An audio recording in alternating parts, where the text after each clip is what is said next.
iglesia ni Manalo na Diablo na nagsasabing iglesia daw ni Kristo.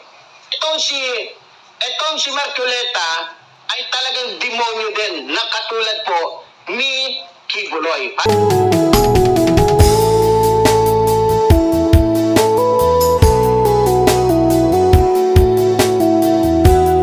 Mr. Chair, be shown because that will provide context already. In that case, Comsec, please.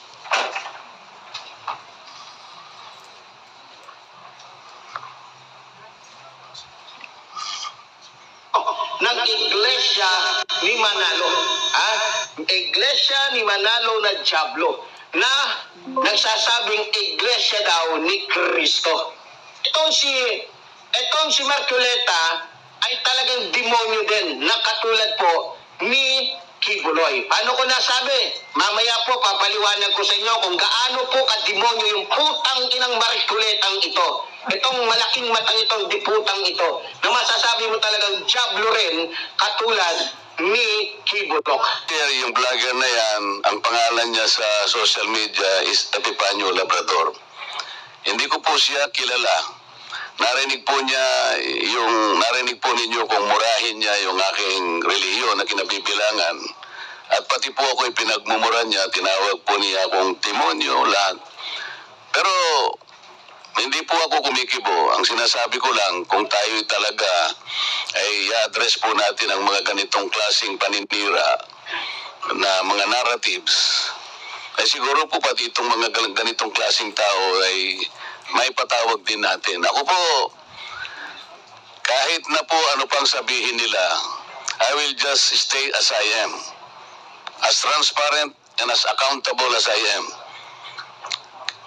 Because right now, what we need are people that can probably criticize us to the height of even abusing their rights.